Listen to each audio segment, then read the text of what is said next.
worst nightmare, Butthorn. McBain! Yeah.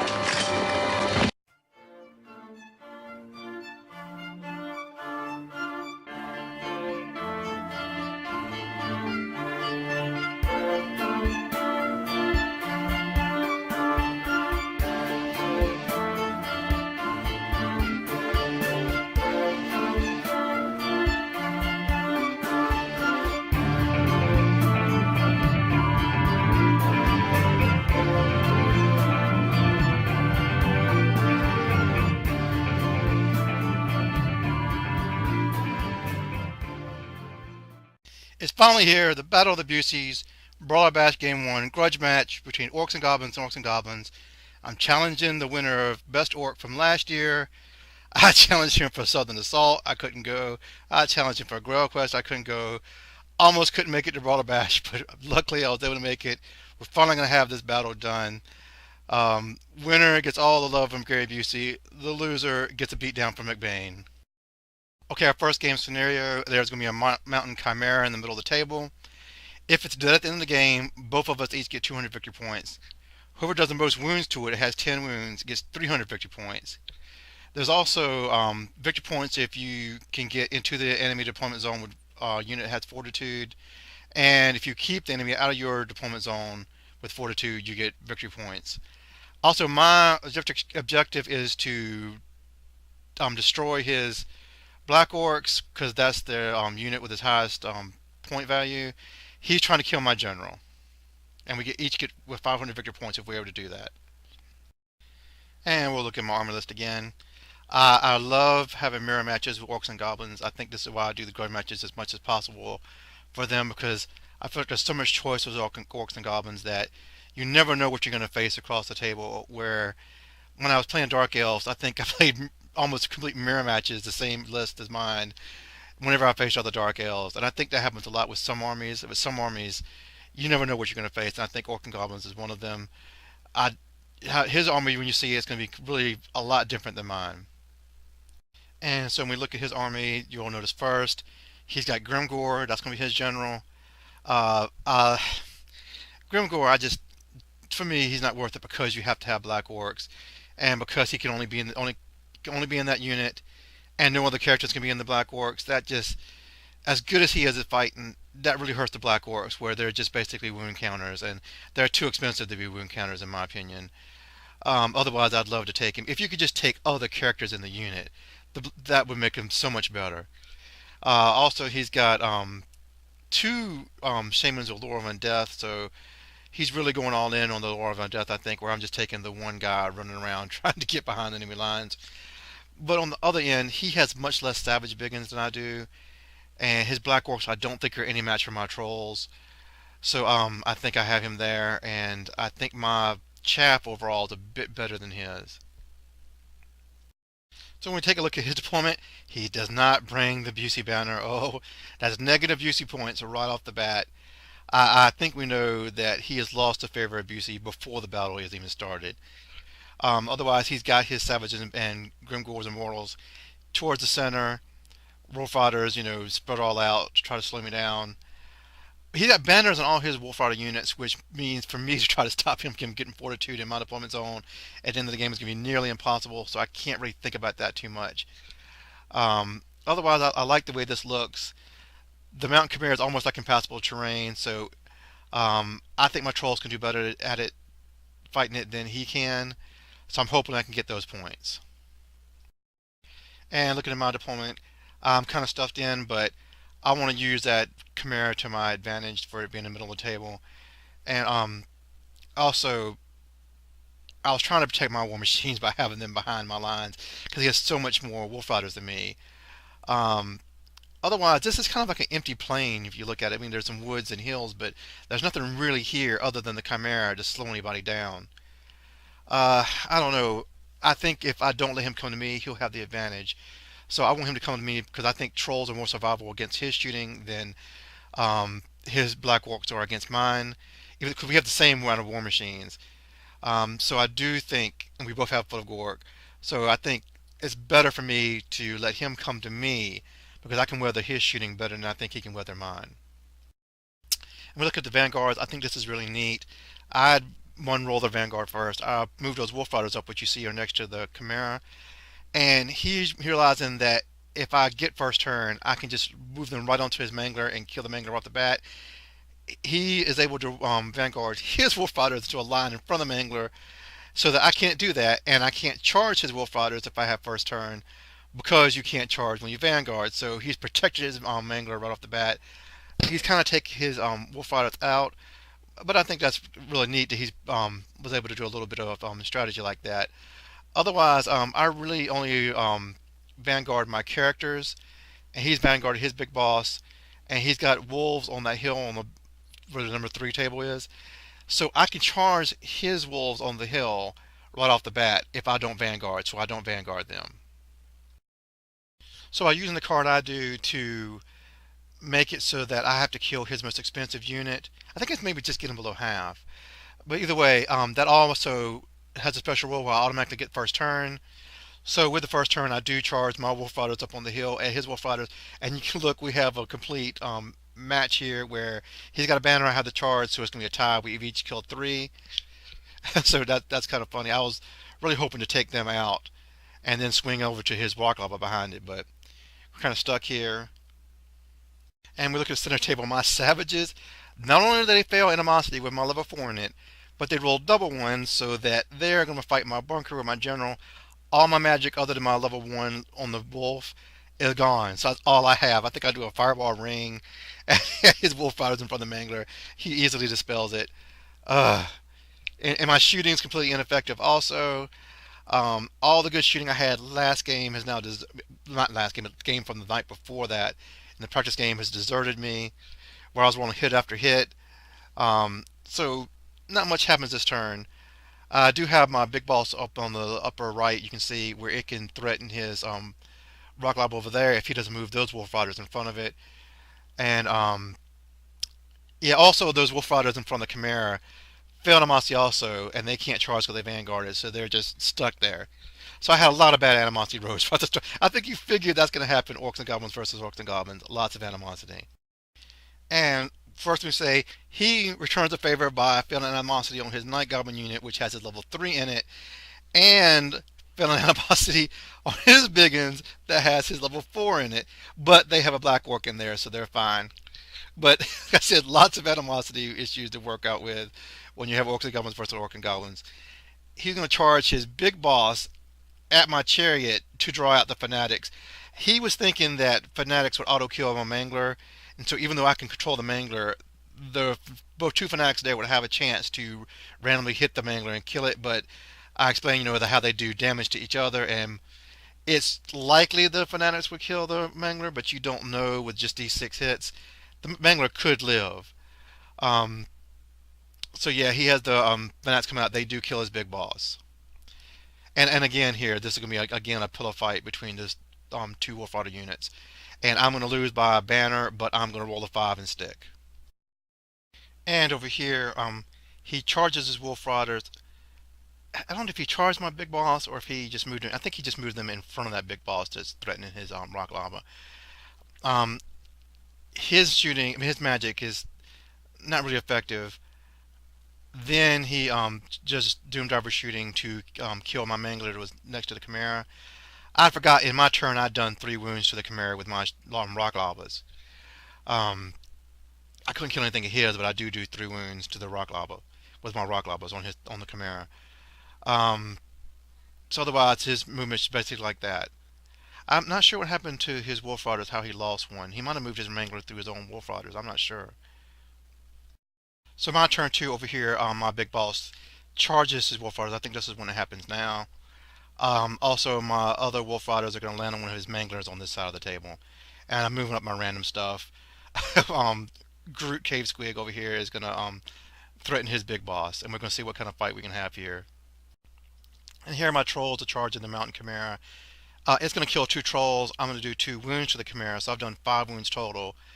Now at this point, the most he can do is 5 wounds. I'm not sure, because whoever gets the most wounds gets 300 victory points. We were thinking maybe if we each did 5, we'd each get 150, but we weren't actually sure about that. Also, I forgot he did raise some Hex Race when his level 2 Night Goblin, I think, that was in the Savage unit, raised those hex rays um, that are over there. I completely forgot about that. They're going to be a pain in the neck for most of the game. Okay, his turn 2 here. Also, I want to note that in that little battle up here with my big boss against his wolf riders, I completely flub. Um, he has a banner, I have a charge. He has a musician, I lose by 1. I roll and pass my leadership check in that pillow fight up there. And as we go into his turn 2, in his shooting, first he had the Mangler come through the Chimera, do 3 wounds to it. I think he only does 1 wound to my troll, but the Mangler's sitting in front of the Savages now, which is kind of irritating. I think a Doom Driver lands on Baby Groot here and does 2 wounds to it. There's again a pillow fight up here between the big boss and the Wolf Riders where I stick again. Otherwise, he does some. I think he puts the Photogork on my bunker and it scatters to where it only kills 3. Yeah, we're basically filling each other out here now. We're, with all these big hordes, we're trying to see who can get in the best position. So another look at the table in his turn 2. As you can also see, he's raised another unit of hex rays. I cannot stop that from happening. His first unit charges a wolf chariot. I flee. He redirects to my level 1 on the wolf. I'm like, he needs an 11 to make that. He'll never make it. I hold. He rolls an 11, and he's gone into combat with my big boss, and it's a complete pillow fight again. He completely fails to wound me. I can't hurt him at all. So he's 1 by 1, but I'm within general and BSB range, so I stick. And you can also see, I forgot, on my turn, my Mangler goes through the Wolf Riders that are fighting each other on the hill. I killed my Wolf Riders and his Wolf Riders. His had a banner musician and short bow, so they were worth more than mine. So I figured I came out ahead on that fight up there. Otherwise, the board basically looks like this. The Chimera is holding me up, but I don't really mind because I don't want both his hordes going into my trolls at the same time. So I'm not really in a hurry now to do the last 2 wounds to this Chimera. And as long as that Mangler is sitting in the front, I need to get that out of the way before I move my Savages up. And I also want to show this one in his turn. This is kind of neat. He's won the combat against my big boss, and he combat reforms like this to make like a big line here, so that if he can kill the my guy on my turn, then on his next turn he can go ahead and charge in the flank of my bunker there. So I thought that was neat. No, I think he could have done that anyway. I think he could have reformed anyway, but this also gives him an extra attack at my big boss because he only had 1 guy, I think, that could attack at the way the angle it was to start off with. But this is kind of a little neat bit of a maneuver, and there's a lot of neat little maneuvering going on here for an orc versus orc battle when you really think about it. So going into my turn 3, as you can see, his wolf riders are finally going to kill my big boss. They either kill him or they run him off. He runs off the table and they hold. I think they just kill him outright actually. But anyway, also I move my chariot onto the Mangler in front of my Savages, kill the chariot and the Mangler, so I can move my Savages forward. I am not charging that Chimera because I do not want to kill it. I don't want to have him a double horde charge at one of my units. I'd rather have the Chimera in the way so that I can only have to fight 1 horde at a time. Because right now, if I kill the Chimera, he'll have the initiative. I want him to kill the Chimera so that I'll have the initiative. I do shoot Doom Divers at it and do 1 more wound to it, so I've done 6 wounds to it. That completely works out perfectly so that I've got the 300 points extra, and he has to kill the Chimera in order for us both to get 200 points, or I can just wait towards the end and try to kill it and take those 200 points. And over here, he kills my level 1. I move my Crave Squig over here into the flank, hoping a flank and a charge that I would make them crumble some, but since he does the 2 wounds to my big boss, it's a tie. He reforms to face my Cave Squig. I move my level 1 orc there to slow down those hex rays from my bunker. Swift reform the bunker and start moving it away from those hex rays, hoping I can get them farther enough away. I try to use Hand of Gork to get them farther, but he dispels it.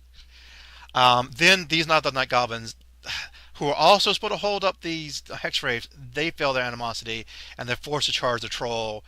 I think I actually win that combat 4-3, and his troll holds because Grimgor is right behind it. And I rally my wolf chariot. it has to happen sooner or later. His turn 3, he does charge his savages at the Chimera to kill that Chimera and overrun into my savages.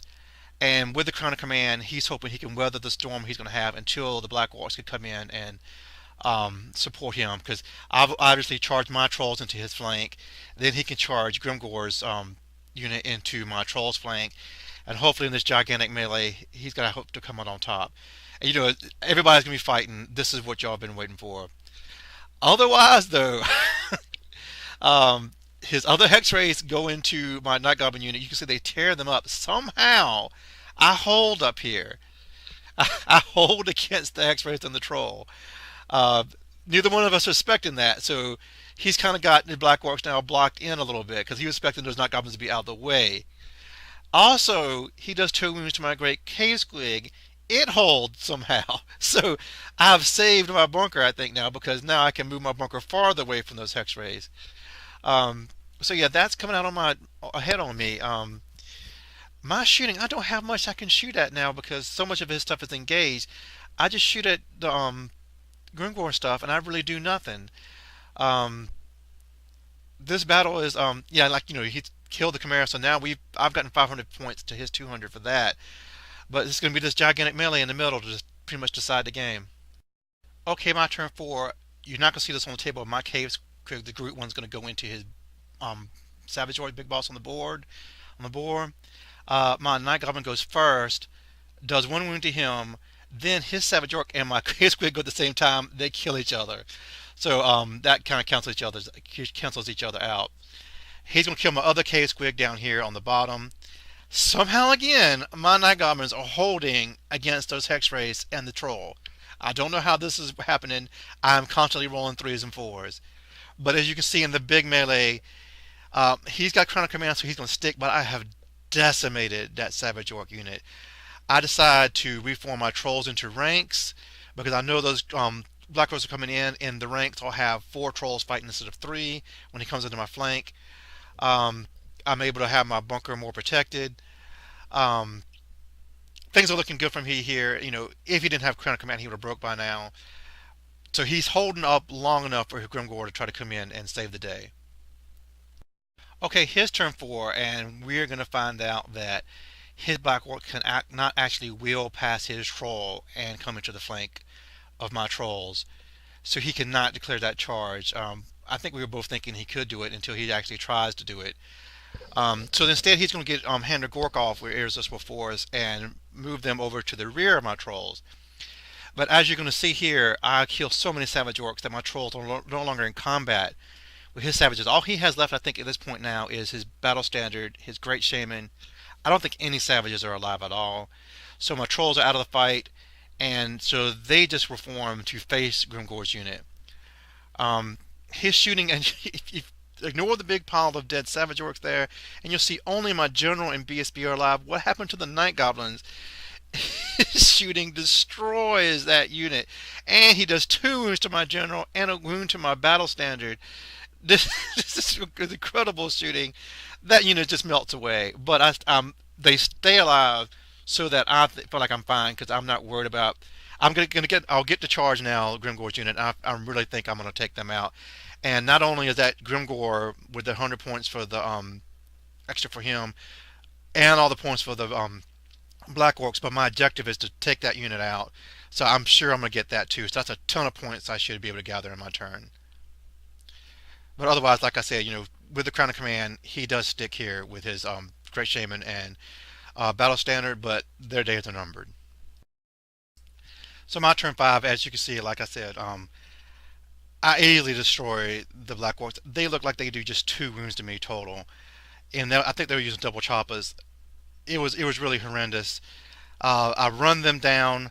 I do not make it to the flank of those hex rays. If I remember right, those hex rays had charged my rock lobby here and do not destroy it. Well, maybe they overran into it, so that combat hadn't happened until this turn. But otherwise, he's going to kill that rock lava, and he's going to reform to face my trolls. But I don't really care now what happens to those trolls because I've gotten a ton of points, and since this is Brawlers, it's not going to hurt me if those trolls are outside of range now and get destroyed. Because I've gotten the bulk of his points. I'm also going to kill his Battle Standard, He's going to fail his stubborn test with his Great Shaman, and it's going to run, but it's going to get away from my savages. Also, my Night Goblin unit does finally succumb to his Hex Race and Troll. They're going to break, but they're going to get away. And I'm going to make a big, huge blunder here. There's only 5 Night Goblins left, and I'm going to think I can still rally them on normal rally points, but I should be on double ones, and this is really going to bite me in the butt towards the end of the game. So going into his turn 5, the troll up there is going to fail stupidity. If it could only have passed stupidity, I would have, at the end of the game, I would have been happy if he took out those Night Goblins that were fleeing, because it will get to that. Anyway, everything charges my troll that really has alive. His Night Goblins, both Hex Race units. He is not going to do anything to me. I'm going to make all my regen saves.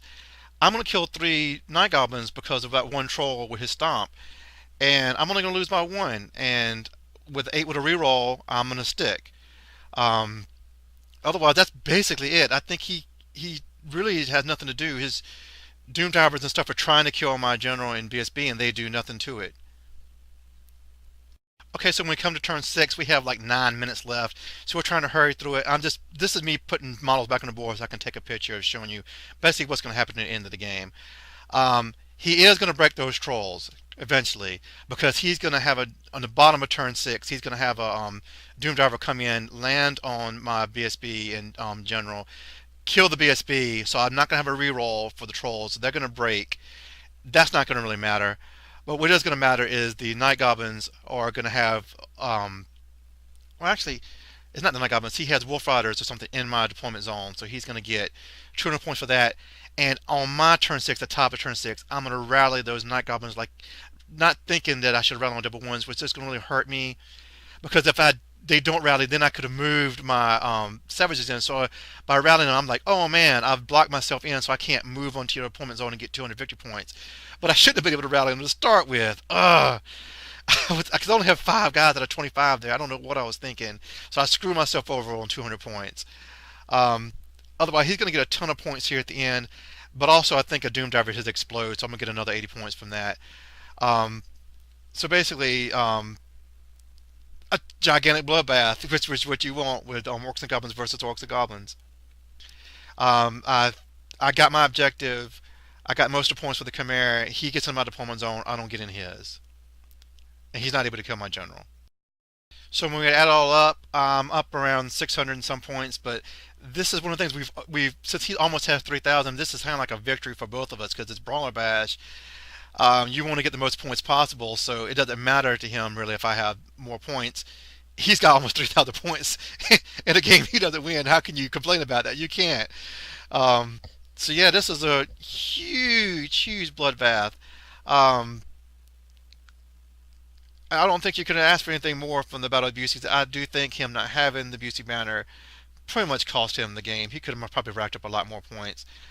And I think he had no roll tools to deal with my trolls. And those Black Orcs were not enough against my trolls. I think the Mount Chimera worked to my advantage because I was able to keep him from double charging me. Because otherwise, that was an empty board. And compared to all my other games, that being an open plane like that, well, most of my other games, that being an open plane, was very odd. I think you like Orcs and Orcs on an open plane, but